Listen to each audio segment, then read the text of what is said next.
যে সময়কার কথা বলছি আজ থেকে প্রায় 40-50 বছর আগেকার কথা। তখন আমার বয়স ছিল 10 কি 12 বছর। এখনকার মতো মোবাইল বা ইন্টারনেটের যুগ তখন ছিল না। সে সময় মোবাইল জিনিসটা যে ঠিক কি সেটাও তখন আমরা জানতাম না। বিনোদন বলতে তখন ছিল টিভি, তাও বেশিরভাগ বাড়িতেই সেটা ছিল সাদা কালো। তখন আমাদের বাড়িতে প্রায়ই আসতো সুভাষ মামা। সুভাষ মামা আমাদের নিজেদের মামা না হলেও মায়ের দুঃসম্পর্কের মামাতো না পিস্তুতো কেমন যেন ভাই ছিল। শুনেছিলাম মামা নাকি রেলে চাকরি করত। ছুটি পেলে ঘুরে যেত আমাদের বাড়ি। আর সুভাষ মামা এলেই রাত্রিবেলা হ্যারিকেনে আলোতে বসতো আমাদের গল্পের আসর। আমরা 5 ভাই বোন, যার মধ্যে আমি ছিলাম মেজ। গোল হয়ে বসতাম সুভাষ মামার কাছে, আর সুভাষ মামা আমাদেরকে একের পর এক বলে যেত নানা রোমাঞ্চকর গল্প, যার মধ্যে গা ছমছমে ভূতের গল্পই ছিল বেশি। মামার কাছে সেই গল্পগুলো শুনতে শুনতে ভয়ে গা কাটা দিয়ে উঠতো আমাদের। সেই রকমই এক রাতে খাওয়া দাওয়ার পর আমরা সকলে মিলে সুভাষ মামার কাছে গল্প শোনার আবদার করলাম। মা আর বাবা তখন ঘরে শুয়ে পড়েছেন। আমাদের গল্প শোনার এতটাই আগ্রহ যে আমরা তখনও জেগে রয়েছি। আমাদের সমস্ত ভাই বোনদের কথাতে সুভাষ মামা শুরু করলো তার গল্প বলা। ভূতের গল্প শুনতে কে না ভালোবাসে বলুন তো? অন্ধকার রাত, তার উপর ভূতের গল্প, সেটা একটু গা ছমছমে হলে মন্দ কি? অভিপ্সা আর স্ট্রং ডিজায়ার চ্যানেলে সায়ন রুদ্রর কলমে সুভাষ মামার মুখে শুনে নেব আজকে আমরা সুন্দরবনের ভৌতিক ঘটনা। আশা করি আপনাদের খুব ভালো লাগবে। শুনতে থাকুন সবাই। অনেক বছর আগেকার কথা, তাই সুভাষ মামার বলা গল্পগুলোর কথা এখন সবটা হয়তো ভালো মতন মনে নেই। তবে যেটুকু মনে আছে সেটুকুই গল্পের আকারে সুভাষ মামার বলার ভঙ্গিতেই এখানে তুলে ধরার চেষ্টা করছি। সুভাষ মামার প্রথম বলা গল্পটি ঠিক এই রকম। তোমাদের যে গল্প শোনাবো সেটা আমার ঠাকুরদার সময়ের গল্প। ঠাকুরদা তখন যুবক বয়স, বিয়ে তখনও হয়নি, বাড়িতে অসুস্থ মা, তারপর তিনি আবার শয্যাশায়ী। ঠাকুরদা হোমিওপ্যাথি ডাক্তার ছিলেন। গ্রামের গরিব লোকেদের চিকিৎসা করে যা উপার্জন হতো তাতে মা ছেলেতে মিলে কোনো রকমে দিন গুজরান হয়ে যেত। তবে তখন সুন্দরবন জায়গাটা এখনকার মতন এত ঘিঞ্জি ছিল না। অনেক দূরে দূরে এক একটা করে বাড়ি থাকতো, আর বাকি জায়গাগুলো ছিল গভীর জঙ্গল। সেখানে যেমন বাঘের উপদ্রব ছিল, বাঘ মানে রয়্যাল বেঙ্গল টাইগার, সে সম্পর্কে তো তোমরা ভালোই জানো। আর ঠিক তেমনি ছিল ভূতের উপদ্রব।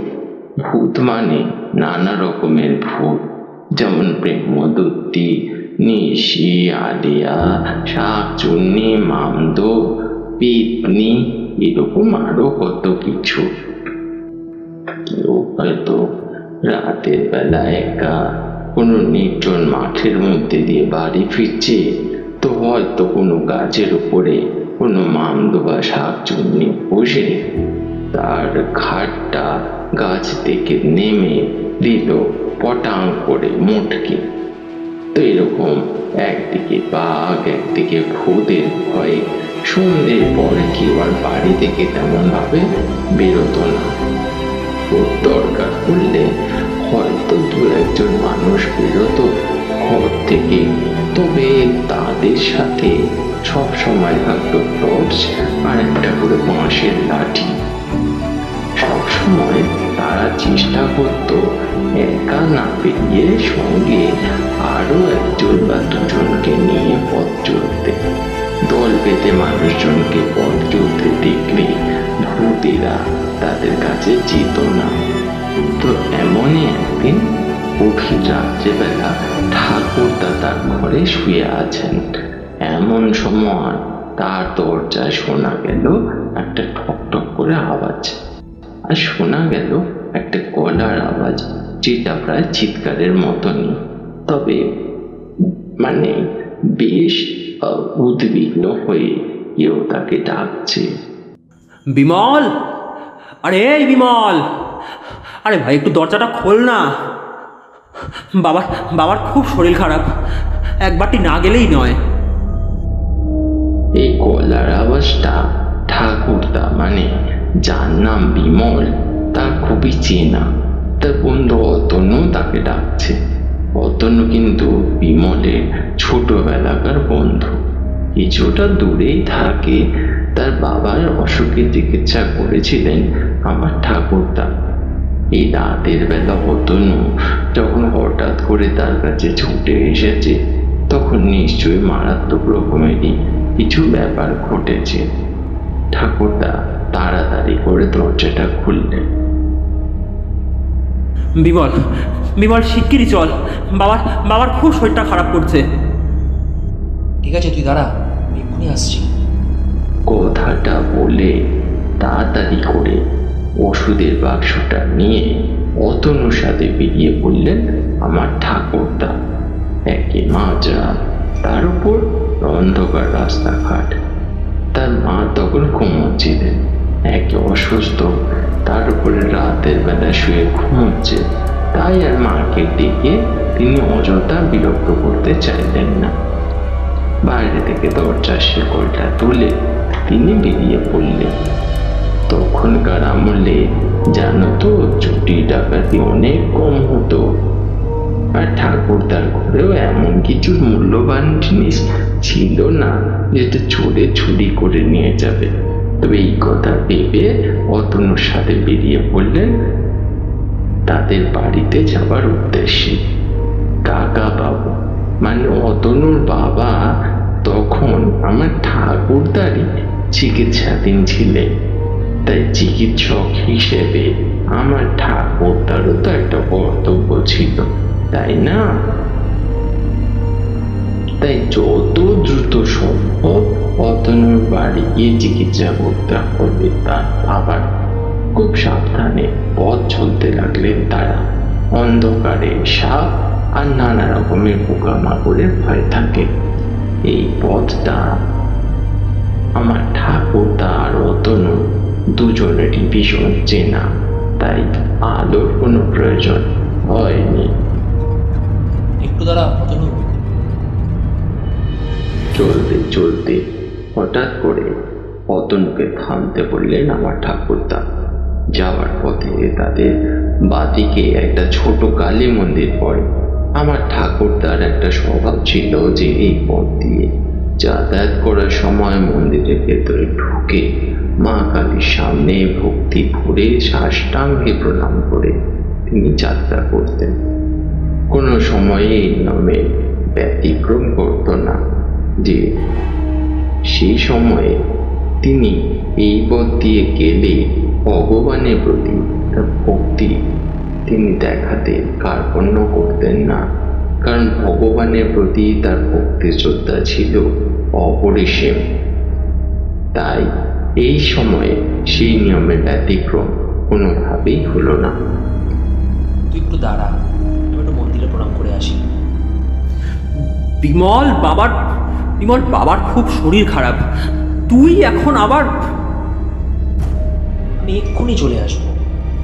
একটু ইতস্তত ভাবে বিমলকে কিছু বলতে যাচ্ছিল অতনু, কিন্তু অতনুর কথাটা পুরোটা শেষ না হতে মন্দিরের ভেতরে ঢুকে পড়লেন আমার ঠাকুরদা। সাষ্টাঙ্গে মায়ের উদ্দেশ্যে প্রণাম করে উঠে বসতে গিয়ে হঠাৎই অতনুর দিকে চোখ পড়তে একটা দৃশ্য দেখে আশ্চর্য হয়ে গেলেন বিমল। অতনু এখন দাঁড়িয়ে আছে মন্দিরের দিকে পিছন ফিরে। তবে আশ্চর্য হওয়ার যে ব্যাপারটা ছিল সেটা হলো অতনুর পা দুটো যেন মাটির রাস্তার উপরে ঠিক লেগে নেই। সে যেন মাটিতে ঠিক দাঁড়িয়েও নেই, মাটি থেকে কিছুটা উপরে রয়েছে তার পা দুটো। ব্যাপারটা দেখে আমার ঠাকুরদার কাছে গোটা ব্যাপারটা একেবারে জলের মতো পরিষ্কার হয়ে গেল। তিনি বুঝতে পারলেন এখন তার সামনে দাঁড়িয়ে আছে যে সে আসলে অতনু নয়, অতনু ছদ্মবেশে দাঁড়িয়ে থাকা কোনো ভূত। কারণ ভূতেদের পা কখনোই মাটির সাথে সমতলে লেগে থাকে না। কিন্তু এই মুহূর্তে তাকে কোনো রকম ভাবে ভয় পেলে তো চলবে না। সে যে করেই হোক সমস্ত ব্যাপারটাকে স্থিরভাবে সামলাতে হবে। অতনুর ছদ্মবেশে থাকা সেই ভূত যদি কোনো রকম একবার জানতে পারে যে আমার ঠাকুরদা তার স্বরূপ জানতে পেরে গেছেন, তবে সেখানেই তার মৃত্যু নিশ্চিত। সেই ভূত ঘাড় মুটকে তাকে মেরে ফেলতে একটু দ্বিধাবোধ করবে না। তাই একটু বুদ্ধি করে সে একটা উপায় স্থির করলেন। সে অতনুর কাছে গিয়ে খুব স্বাভাবিকভাবে বলে ফেলল, অতনু তুই দাঁড়া, আমি বাড়ি থেকে একটা ওষুধ নিয়ে আসছি, ওটা আনতে একদম ভুলে গেছি। কথাটা বলে আমার ঠাকুরদা তাড়াতাড়ি প্রায় এক প্রকার দৌড়ে তার বাড়িতে এসে তার ঘরের দরজা খুলে ভেতরে ঢুকে ঘরের ভেতর থেকে দরজা বন্ধ করে খিড়ি দিয়ে দিল। কিরে বিমল, খোল, বাবার শরীর খারাপ, তুই যাবি না? দরজাটা বন্ধ কেন করে দিলি? অতনু তুই চলে যা এখান থেকে। আমি জানি তুই অতনু নস, অতনু ছদ্মবেশে থাকা অন্য কেউ তুই। ঘরের ভিতর থেকে কথাটা বলে উঠল বিমল। বিমল ভালো করে জানতো যে সে কখনোই ঘরের ভেতর ঢুকতে পারবে না, কারণ ঘরের দেওয়ালে ভগবানের ছবি টাঙানো আছে, আর ভগবানকে তো সকল ভূতেরাই ভয় পেয়ে চলে। এই সময় হাঁক ডাকে ঘুম ভেঙে গেল ঘরের মধ্যে বিছানার উপর শুয়ে থাকা বিমলের মায়ের। কি হয়েছে বাবা?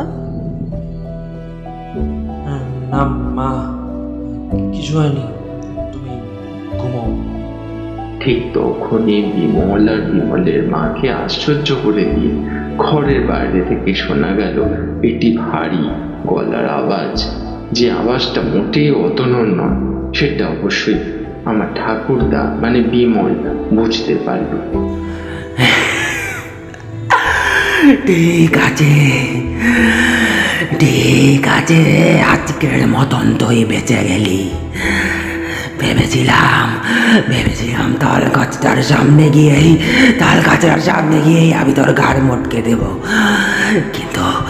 কিন্তু তুই যখন সব ধরেই ফেলেছিস তখন আমি চললাম।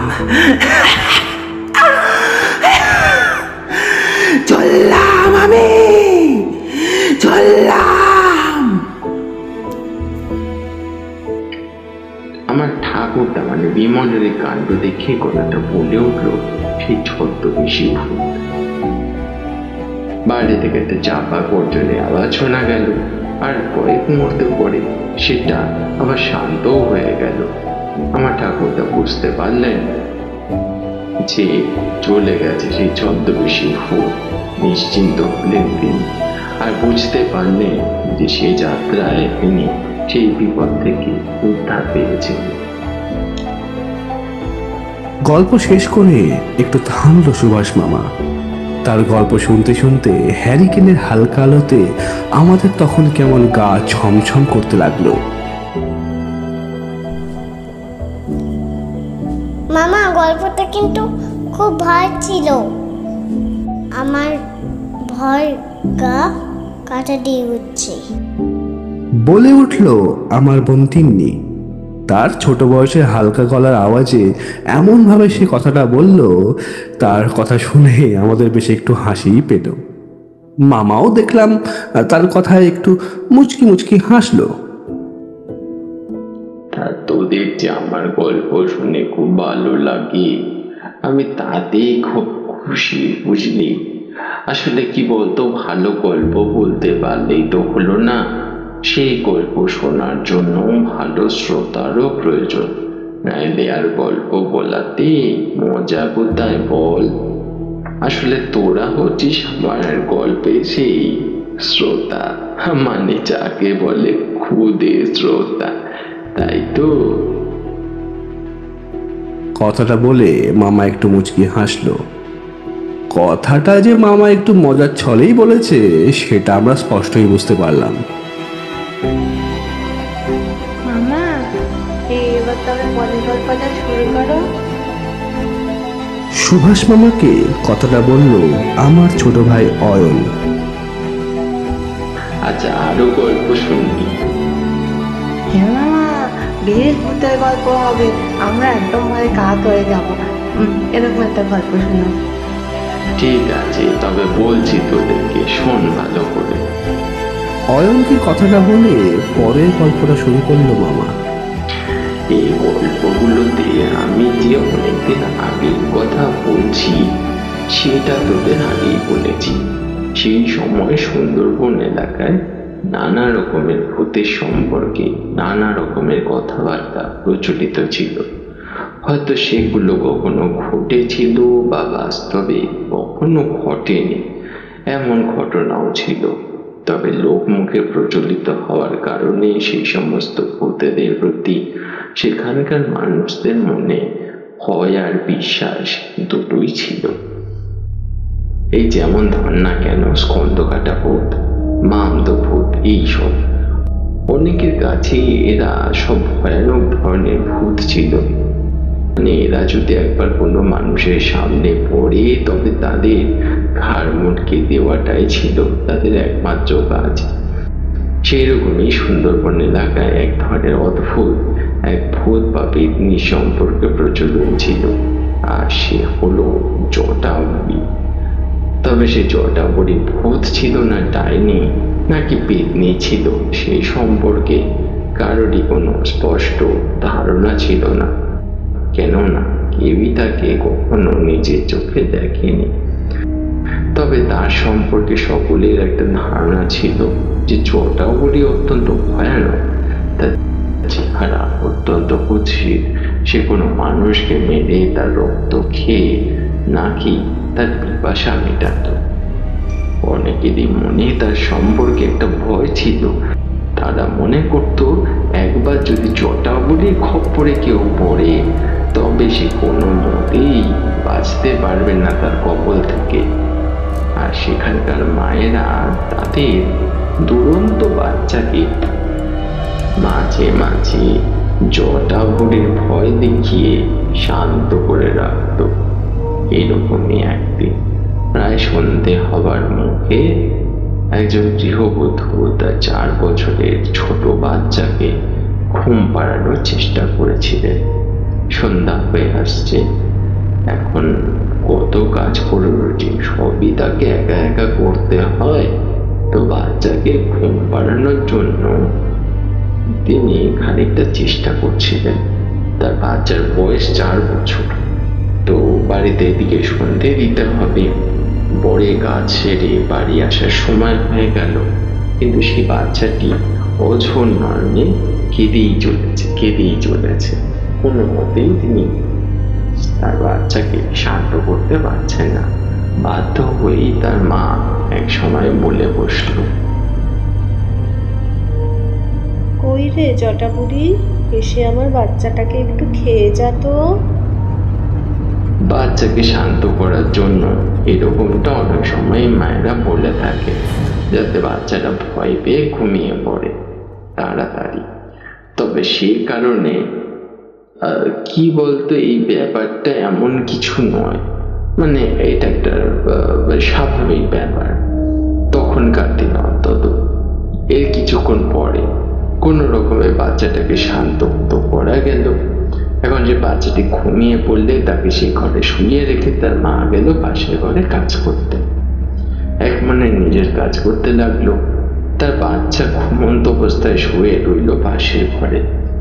এর কিছুক্ষণ পর পাশের ঘরে কাজ করতে করতে তার মায়ের হঠাৎ মনে হলো যে ঘরে তার বাচ্চা ছেলেটি শুয়ে রয়েছে সেই ঘর থেকে কেমন যেন একটা হালকা কান্নার শব্দ ভেসে আসছে। অর্থাৎ কোনো কারণে হয়তো ঘুম থেকে উঠে পড়েছে তার ছেলে, কিন্তু এখন দৌড়ে তার ছেলের কাছে গেলে কি করে হবে? দুনিয়ার কাজ সব পড়ে রয়েছে, এদিকে সন্ধে দিতে হবে, তার স্বামী কাজ থেকে ফিরবে। তাই ছেলেকে কোনোরকম একটু শান্তি করার জন্য পাশের ঘর থেকে তার মা বলে উঠল, কই রে জটাবুড়ি, এসে আমার বাচ্চাটাকে একটু খেয়ে যা তো। হঠাৎ করে বাচ্চাটির মা অবাক হয়ে গেল একটা ঘ্যানঘ্যানে বয়স্ক মহিলার কণ্ঠস্বর শুনতে পেয়ে। এই তো খাচ্ছি।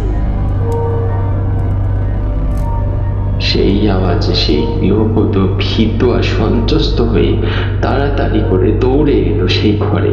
আর এসে যা দেখলো সেই গৃহবধূ, তাতে সে একেবারে হতভম্ব হয়ে গেল। সে দেখলো সেখানে তার বাচ্চা শুয়েছিল, যে জায়গাটাতে সেই বিছানাটা পুরোপুরি একেবারে রক্তাক্ত হয়ে গেছে, মানে রক্ত ছড়িয়ে ছিটিয়ে একেবারে ছাতা অবস্থা। আর শিশুটি শুধু মাথাটা ছাড়া শরীরের আর কোনো অংশই নেই, যেন কোনো ভয়ানক বিভৎস প্রাণী শিশুটির দেহের মাথা বাদে গোটা অংশ আস্ত গিলে খেয়েছে। অথচ সেই ঘরে কোনো পশু বা মানুষ তখন সেই মুহূর্তে ছিল না। চোখের সামনে সেই ভয়ঙ্কর দৃশ্য দেখে সেই মহিলা স্থির হয়ে সেখানে দাঁড়িয়ে থাকতে পারল না, অজ্ঞান হয়ে পড়ে গেল মেঝেতে। এতদূর পর্যন্ত বলে থামল সুভাষ মামা। মামার গল্প বলার ধরন এমন সুন্দর যে গোটা দৃশ্যটা যেন আমাদের চোখের সামনে ফুটে উঠছিল। আমাদের সারা শরীর ভয়ে কাঠ হয়ে গিয়েছিল তখন। নে নে, অনেক রাত হয়ে গেল, এবার তোরা ঘুমোতে যা। আরেকটা গল্প বলো না মামা, তোমার মুখে শুনতে খুব ভালো লাগে। আর সাথে ভয়ও লাগে। তা অতই যখন ভয় লাগে তখন গল্প শুনতে যাস কেন? তোরা তো সব ছোট ছোট বাচ্চা ছেলে মেয়ে, শুধু শুধু ভয় পেয়ে যাচ্ছিস। আজ বরঞ্চ এই পর্যন্তই থাক। না না মামা, আর একটা গল্প বলো না, আমাদের আর একটা গল্প শোনাও না। পরে না হয় আরেকদিন তোদেরকে গল্প শোনাবো। এই বোন, বোন, তোর যদি ভয় লাগে তুই জানা ঘরে গিয়ে ঘুমা না। এই কেন রে? তুই ঘুমা, তোরা গল্প শুনবি আর আমি ঘুমাতে যাব? আমিও তোদের মতো একবারে গল্প শুনবো এখানে বসে বসে। এই বলছিস ভয় লাগছে? আমিও তোদের মতো এখানে বসে গল্প শুনবো, যতই ভয় লাগুক। আমি মামার গল্প শুনে কোথাও যাব না। আচ্ছা আচ্ছা বাবা, ঠিক আছে ঠিক আছে, ঝগড়া করিস না। তোদের মতো এখানেই গল্প শুনবো। তোর থাম, তোরা বাপু তোরা থাম। তোরা যখন এত করে গল্প বলছিস তখন আরেকটা গল্প না হলে তোদের শুনিয়ে কি, কিন্তু এটা কিন্তু শেষ গল্প, ঠিক আছে তো? তবে এবার তোদের যে ঘটনার কথাটা বলবো সেটা একেবারেই আমার নিজের চোখে দেখা গল্প। তখন আমার বয়স খুবই কম, এই 8-6 বছর হবে। তবু সেই ঘটনার কথা আজও আমার এখনো আচ্ছা আচ্ছা মনে আছে। তখন আমরা সুন্দরবনেই থাকতাম, আর আমাদের ঠিক পাশের বাড়িতে থাকতো সুনিতা বৌদি। বৌদি মানে পাশের বাড়ির অজয় দাদার বউ। দাদা মাঠে কাজ করত, অবস্থা খুব একটা খারাপ ছিল। বছর খানেক হয়েছিল তাদের বিয়ে, দেখাশোনা করে বিয়ে হয়েছিল। তা বৌদির বাড়ি ছিল দাদাদের বাড়ি থেকে 4-5টা পাড়া পরে। বৌদি খুবই ভালো মানুষ ছিল, খুবই হাসি খুশি। আমাদের সাথেও তাদের ছিল খুবই সদ্ভাব। মাঝে মাঝে বৌদি আসতো আমাদের বাড়িতে, মায়ের সাথে গল্প গুজব করতো। তবে হঠাৎ করে সপ্তাহখানেক করে বৌদির মধ্যে হঠাৎ কেমন যেন একটা পরিবর্তন দেখা যেতে লাগলো। তার মধ্যে হঠাৎ সেই হাসি খুশির ব্যাপারটা যেন কোথায় গায়েব হয়ে গেল। সারাদিন কেমন একটা মনমরা হয়ে থাকতো, কারোর সাথে তেমন ভালো করে কথা বলতো না। কেউ তার সাথে কথা বললে খুবই ছোট করে, খুবই অনেকটা না বলার মতো করে উত্তর দিত। তার প্রথমে বাড়ির লোকেরা এই ব্যাপারটাতে অতটা প্রক্ষেপ করে ভেবেছিল শরীর খারাপ বা অন্য কোনো কারণে হয়তো মন খারাপ। তবে আসল ঘটনাটা ঘটলো রাতের বেলা। হঠাৎ করে সুনিতা বৌদির স্বামী রাতের বেলা ঘুমটা ভেঙে গেল। দেখি বৌদি পাশে শুয়ে। প্রথমে বৌদি বাথরুমে গেছে মনে করে দাদা অতটা উদ্বিগ্ন হয়নি। তবে কিছুক্ষণ হয়ে যাওয়ার পরে যখন বৌদি ফিরল না, তখন দাদা বেশ খানিকটা চিন্তিত হয়ে পড়ল। পাশের ঘর থেকে তার মাকে ডাকলো। তার মা বিধবা, দাদার বাবা মারা গেছেন বেশ কয়েক বছর আগে। তো দুজনে মিলে খোঁজাখুঁজি করে বাড়ির কোথাও তাকে দেখতে পেল না।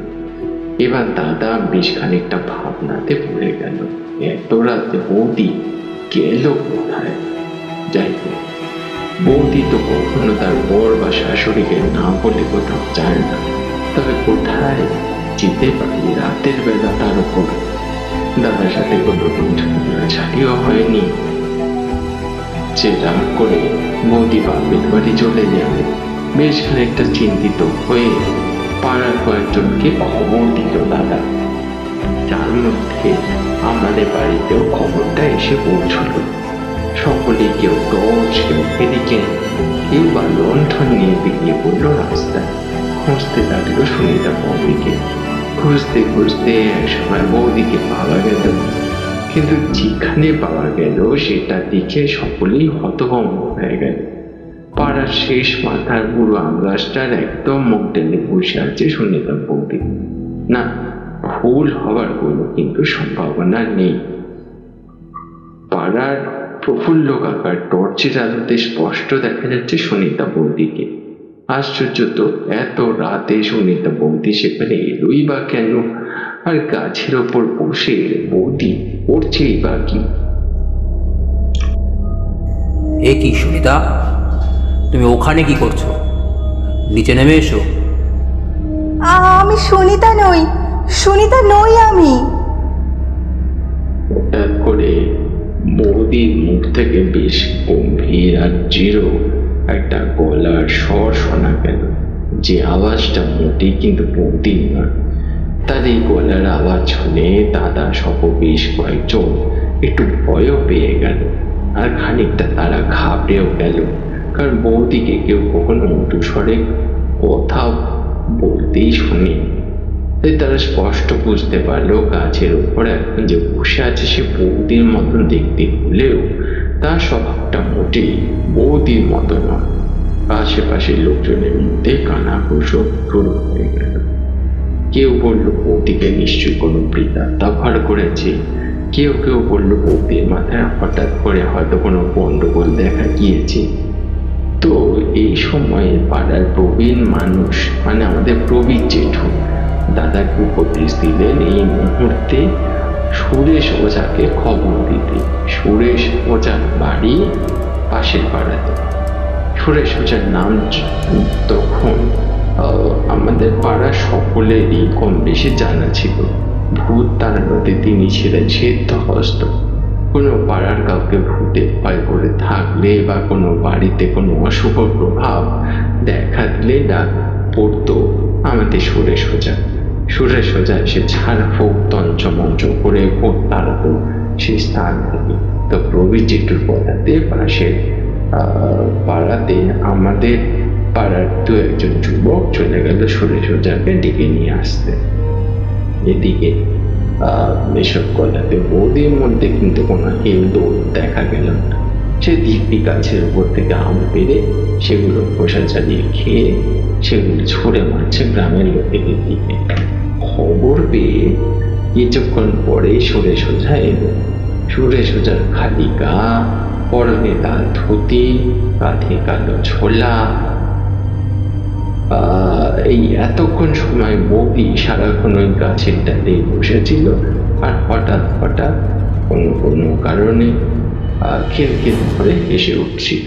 কে তুই ওখানে বসে আছিস? সুরে সোজা এসে ব্যাপারটা বুঝতে পেরে বেশ আদেশে সুরে কথাটা বললো বৌদিকে। বলবো না। তোকে কেন বলবো? আমি তোকে বলবো না। হঠাৎ করে মুখ থেকে এক গাদা থুতু ছুঁড়ে মারলো সুরে সোজার দিকে। সুনিতা বৌদির এইরকম ব্যবহারে সকলেই হতভম্ব হয়ে গেল। মানে কেউ কোনোদিন ভাবতেই পারেনি যে বৌদি এরকম করে করতে পারে। কেন, বৌদি ছিল খুব শান্ত স্বভাবের মেয়ে, কোনোদিনও কারোর সাথে দুর্ব্যবহার তো উঁচু গলায় কোনো কথাই বলেনি, কখনো কারোর সাথে ঝগড়াই করেনি। আর এরকম শান্ত লক্ষ্মীমন্ত একজন মেয়ের এইরকম পরিণতি, এইরকম ব্যবহার, সকলে হতবাক। মানে সকলেরই হতবাক হওয়ার কথা। তোমরা কিছু চিন্তা করো না, ও আসলে ওর বউ নয়, ওর মধ্যে কোনো দুষ্ট প্রেতাত্মা ভর করেছে। পাড়ার লোকেদের শান্ত করার উদ্দেশ্যে কথাটা বলল সুরে সোজা। আমি এক্ষুনি তোর ভূত ভাগাচ্ছি, বল তুই নিচে নামবি কিনা?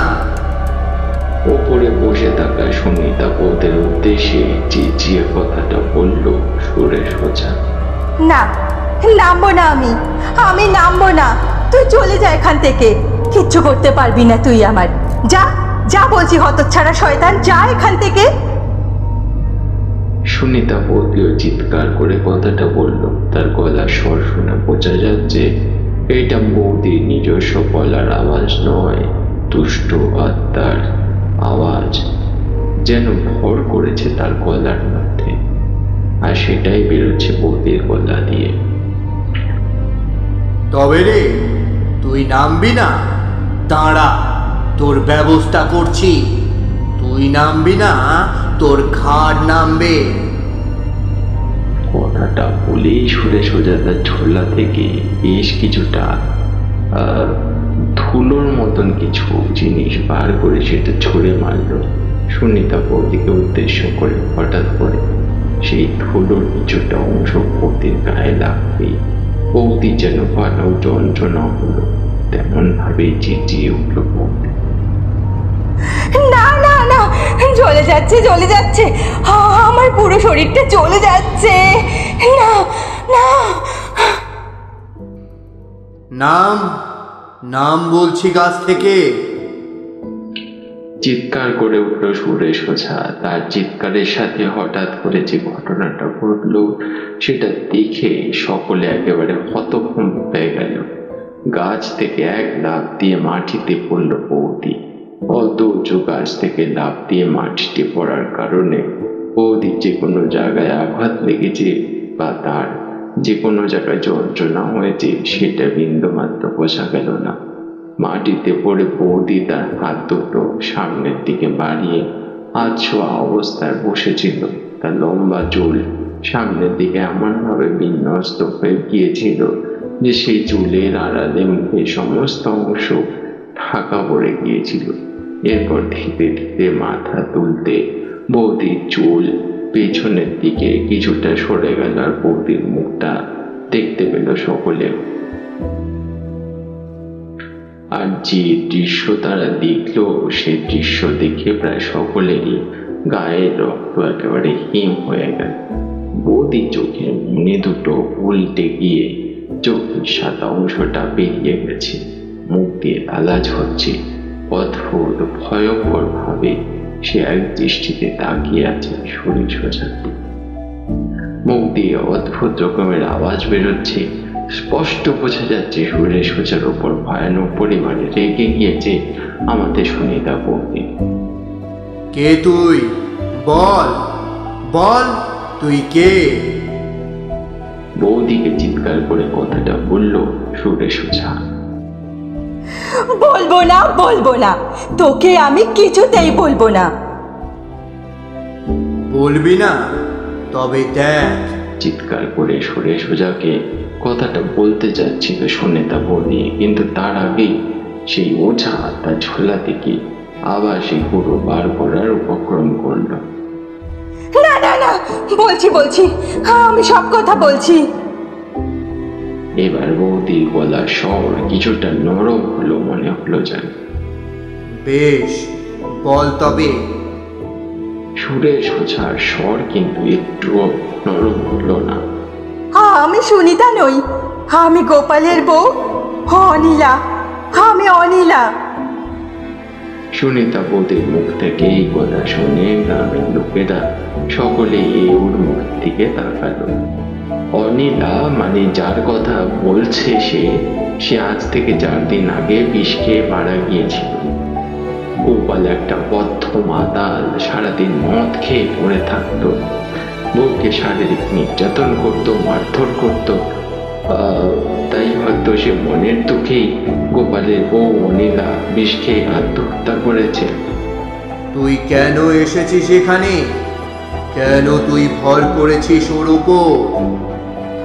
আবার সুরেশ ওঝার গলার আওয়াজ শোনা গেল। আমি প্রতিশোধ নিতে চাই, আমার মৃত্যুর বদলা নিতে চাই আমি। সুনিতা বৌদির এই কথা শুনে আশেপাশের লোকজনের মধ্যে কানাঘুষা শোনা গেল। বদলা? কিসের বদলা? বেশ আদেশে সুরে কথাটা বলল সুরেশ ওঝা। মৃত্যুর বদলা, শুনেছিস? মৃত্যুর বদলা।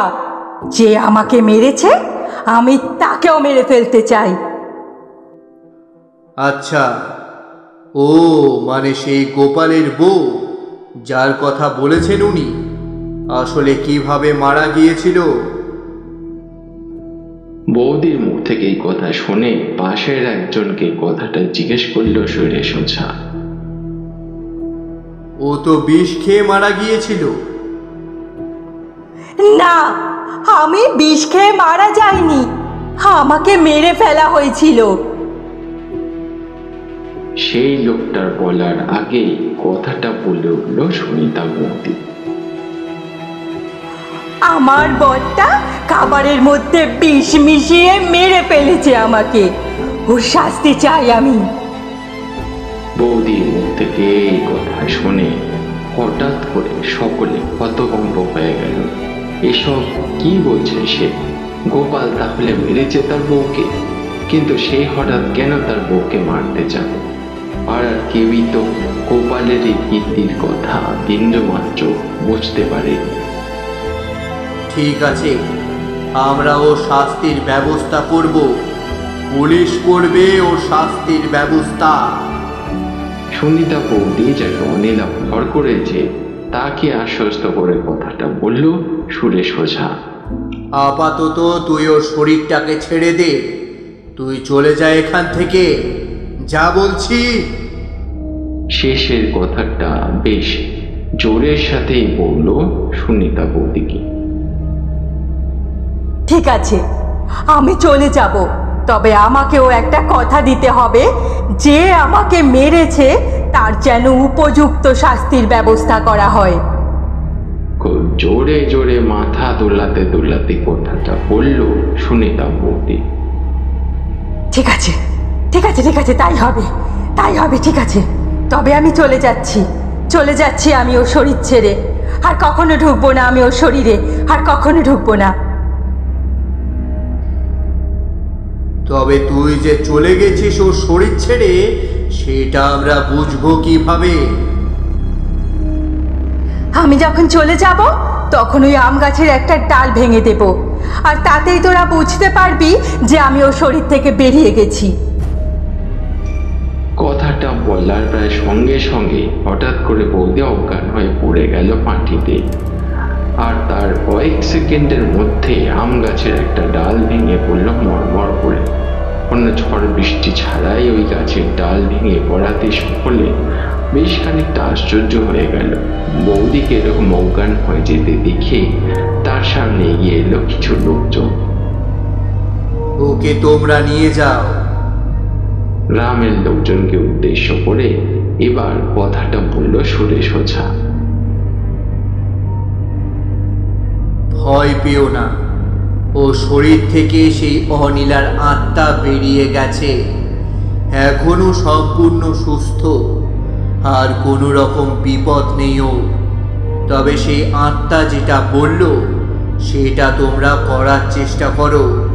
ওর খুনি ওই গোপালকে যত শীঘ্র সম্ভব তুলে দাও ওই পুলিশের হাতে। আর হ্যাঁ, কিছুক্ষণ পরেই ওর জ্ঞান ফিরবে, তখন ও সম্পূর্ণ সুস্থ হয়ে যাবে।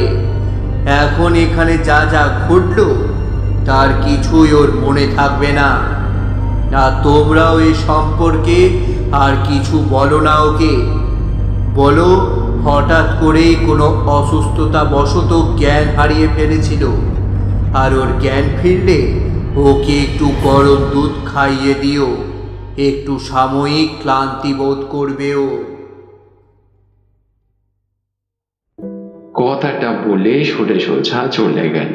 যারা তাকে ডেকে এনেছিল যাওয়ার আগে তাদের সঙ্গে কিছু কথা বলল সুরেশ ওঝা। হয়তো তার দক্ষিণাটা বাড়িতে পৌঁছে দিয়ে আসার কথা বলে থাকবে। এতদূর পর্যন্ত বলে থামলো সুভাষ মামা। হ্যারিকেনের আলো তখন নিভু নিভু। আমাদের সমস্ত ভাই বোনদের চোখ তখন ঘুমে ঢুলু ঢুলু। এখন বিছানাতে শুলে আমাদের আর দেখে কে? একদম ঘুমের গভীর অতলে তলিয়ে যাব আমরা।